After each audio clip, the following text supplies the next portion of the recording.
just a rubber band from 10 feet away. He bowled so many 300 games, and his golf score was so low he qualified for the New York Open. Philip should have been a vet. He was interested in animals and helping them. When we were growing up, he had a lot of snakes, and they needed food, so he bred mice to feed them. It was always an experience to watch him feed the snakes, especially from his vault of 200 mice in the basement. Speaking of snakes, he went down to Florida with Ira to pick up this big black snake in a shoebox. They took the train back up to New York and kept the snake in the cargo car, checking in on it every now and then.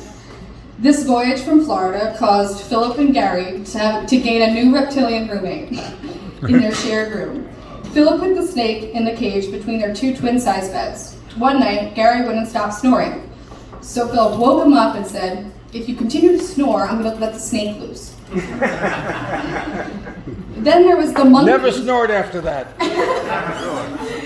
Then there was the monkey and the ice cream truck.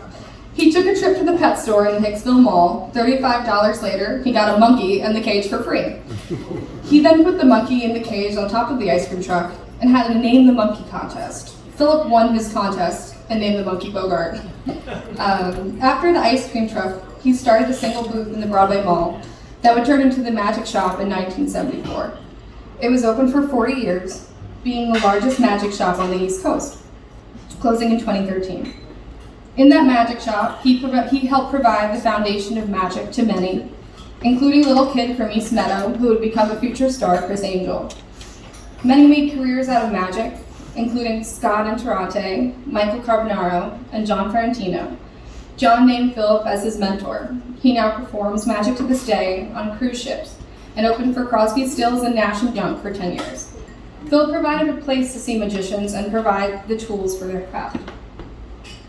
He was a remarkable caregiver to Karen, battling MS for the last 20 years of her life. He figured out ways to keep everything going for her. He was a true MacGyver.